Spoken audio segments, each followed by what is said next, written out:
2020년 9월 23일 새벽 설교 말씀입니다.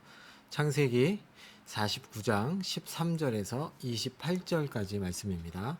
각자의 분량대로 받은 복, 각자의 분량대로 받은 복이란 제목으로 새벽 말씀 보겠습니다. 오늘 말씀은 나머지 8명의 아들들에 관한 축복입니다. 먼저 첫 번째로 스불론입니다. 스불론은 레아의 6번째 아들이자 야곱의 10번째 아들이었습니다. 그런데 이곳과 모세의 축복, 신명기 33장에서 스불론은 그의 형이자 레아의 5번째 아들인 이사갈 앞에 등장합니다. 또한 이 두 곳에서 스불론은 형 이사갈보다 더 긍정적인 축복을 받습니다.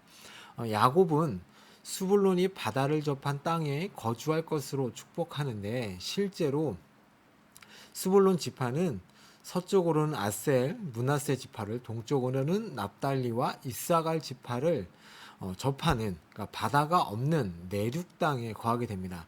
그래서 학자들은 스불론과 이사갈이 함께 언급되는 것에 근거해서 이 지파들이 각 지파에게 할당된 땅의 일부를 공유하지 않았을까라고 생각을 합니다. 그래서 땅의 일부를 공유했을 경우 이 예언의 바닷가는 갈릴리 호수가 되고 시도는 페니키아 사람들이 스불론 땅의 일부를 점령할 것을 뜻하는 것이죠. 자, 이제 이사갈입니다. 이사갈은 레아의 5째 아들입니다. 야곱은 그에게 특별한 축복을 빌어주지 않고 있고 다른 형제들에게 얹혀 살게 될 것을 예고합니다. 성경에서 이사갈은 매우 희미한 지파로 남아 있습니다. 이스라엘의 가나안 정착 직후의 일을 회고하고 있는 사사기에서도 이사갈 지파에 대해서는 별로 언급하지 않습니다. 그래서 이사갈이 압제 아래에서 섬기리로다 라는 말씀에 근거해서 이 지파가 가나안에 정착한 후 얼마 되지 않아서 가나안 사람들의 지배를 받다가 대부분 그들에게 흡수된 것으로 추측합니다. 하나님께서 명령하신 것처럼 가나안 사람들을 진멸시켜야 하는데 그렇게 하지 못해 결국 다시 왕성해진 가나안 사람들이 그들을 삼켰던 것이죠. 이사갈 지파는 여호수아로부터 이스라엘에서 가장 농사하기에 적합한 갈릴리 남부 지역을 받기도 합니다.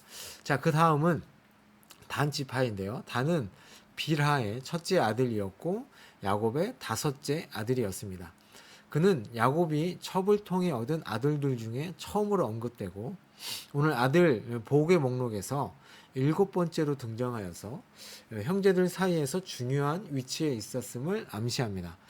야곱은 단에게 2가지 복을 빌어줍니다. 첫째는 심판하다라는 동사에서 비롯된 그의 이름 단이 뜻하는 것처럼 이스라엘을 정의로 다스릴 것이라고 예언했습니다.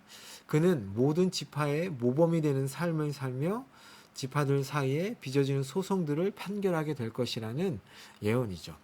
두 번째는 그는 결코 원수들에게 당하고만 있지 않고 대항하고 공격할 능력을 가질 것이라는 복을 이제 빌어줍니다. 길섭의 뱀, 새끼의 독사는 위치가 노출되어 위기에 처한 뱀처럼 단의 자손들의 숫자가 적을 것이라고 얘기하고요. 그러나 그는 맹독을 품은 뱀처럼 원수들에게 위협을 가할 존재가 될 것이라는 예언을 합니다. 이 지파의 대표적인 사람이 바로 삼손이죠. 이 단지파가 맹독을 가진 독사처럼 위협적일 것이지만 동시에 위기에 처한 연약한 지파가 될 것이라고 예언을 한 야곱이 생명의 위협을 받을 이 단을 위해서 또 무슨 기도를 하냐면 구원을 바라는 기도도 같이 합니다. 이 구원이라는 단어가 성경에 처음으로 등장하는 곳이 바로 여기이기도 하죠. 야곱은 연약한 단에게 하나님의 구원의 은총이 임하기를 간절히 또한 기도합니다.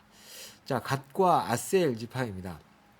갓은 실바의 첫 아들이자 야곱의 7번째 아들입니다. 야곱은 갓이 결코 순탄한 삶을 살지 않게 될 것이라고 예고하고 있고 그의 후손들은 군대의 추격을 받을 것이기 때문에 그렇게 얘기하죠. 다행히 갓은 쫓기기만 하는 군대가 아니라 역습하는 군대가 되리라고 축복을 받습니다.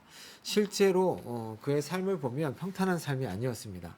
요단강 동편 북쪽에 정착한 갓 지파는 그러니까 암몬 사람들과 그다음에 모압 사람들과 아람 사람들과 시리아 사람의 침략을 여러 차례 받습니다. 많은 전쟁으로 연단된 이 갓 지파는 또 용감무쌍한 용사들로 아주 유명했고요. 아셀은 야곱의 8번째 아들이고 실바의 둘째 아들입니다. 야곱은 아셀 지파가 이스라엘의 가장 기름진 옥토를 차지할 것이라고 축복하죠. 훗날 이 아셀 지파는 갈릴리 호수의 서쪽에 위치한 기름진 고원을 차지합니다.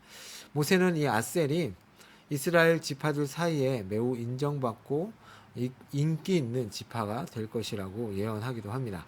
자, 납달리 지파는 야곱의 6째 아들이자 비라를 통해 얻은 2번째 아들이었습니다. 그에게 암사슴의 복을 빌어주는데 이 암사슴은 아름다움과 떼지어 다니는 것으로 유명했습니다. 암사슴처럼 자유와 민첩성을 누릴 것이란 얘기고 또 만족하고 배부른 짐승들이 뛰논다는 이 점을 생각할 때 납달리는 풍요를 누리게 될 것이라는 예언입니다. 이 납달리 지파는 갈릴리 호수의 북서쪽에 기업을 받죠. 최북단 쪽에 자리를 잡았기 때문에 그 위쪽으로 얼마든지 땅을 정복해가며 살아갈 수 있는 그 장점이 있었죠. 그것을 염두에 두고 자유인이다라는 얘기를 예언을 하는 것입니다.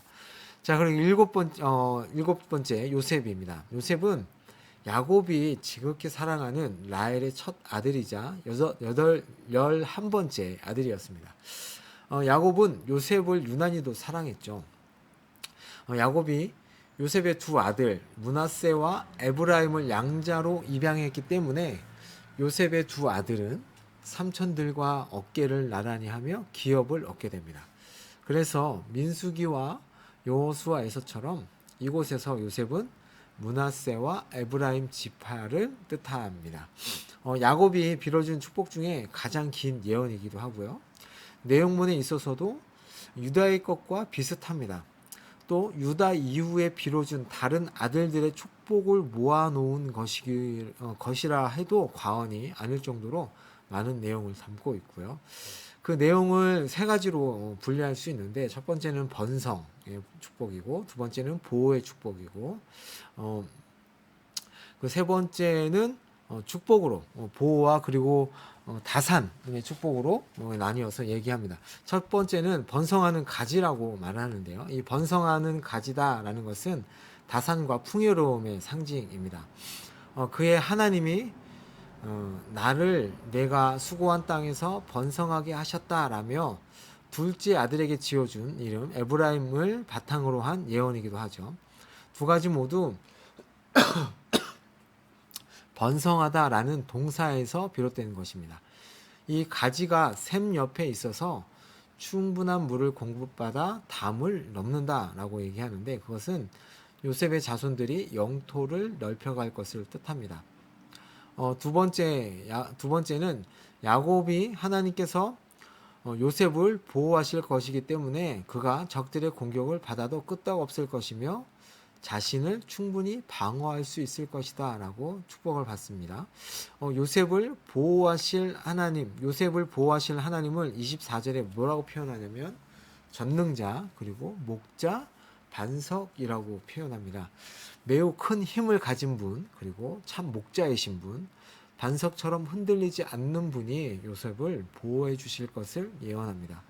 야곱은 이어서 내 조상의 하나님 전능하신 하나님께서 너의 조상 아버지 하나님 그리고 전능하신 하나님께서 너에게 복을 주실 것이다 라고 말합니다.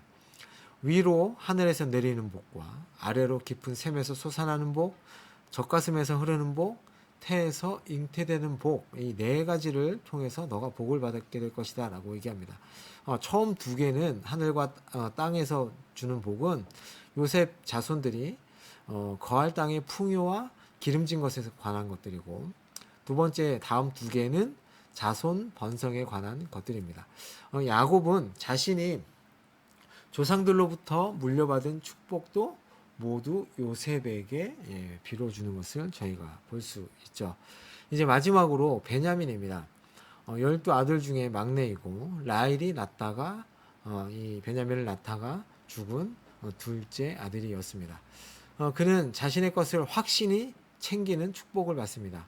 물어뜯는 늑대로 비유하는 것은 훗날 이 지파가 용감한 용사들로 이름을 날리게 된 일을 통해서 성취되고 아침과 저녁은 하루 종일을 뜻하는 것이니까 이 베냐민은 항상 자신의 것만을 위해서 싸우는 것이 아니라 아침 저녁으로 그러니까 종일 나누기 위해서도 싸우는 족속이다. 그런 복을 받게 된다라는 것을 예언합니다. 오늘 축복을 받은 아들들의 축복은 각각 저마다 다 다르게 예언을 받습니다. 누구는 넓은 땅을, 누구는 작은 땅을, 누구는 자녀의 복을, 누구는 힘의 복을, 누구는 평안의 복을 각자 다 다를지라도 그 복을 받는다는 것이죠. 이것이 하나님의 복이 되는 이유는 하나님께서 함께 하시기 때문입니다. 하나님을 소유하지 않으면 이들에게 예언된 이 복은 복이 되지 않습니다. 하나님께서 전능자로 그들의 하나님이 되어 주셔야만 복이 되는 것이죠. 요셉은 무성한 가시처럼 번성할 것이고 전능하신 하나님, 목자이신 하나님, 반석이신 하나님이 함께 계심으로 분명히 강한 나라가 될 것입니다. 수많은 자녀와 풍요로운 땅과 짐승과 자원이 많은 그런 나라가 될 것입니다. 그러나 하나님을 떠났던 북이스라엘처럼 하나님을 떠나게 되면 이 모든 것을 다 잃게 될 것입니다. 우리도 마찬가지입니다. 하나님께서 우리에게 각자의 분량대로 복을 주셨습니다.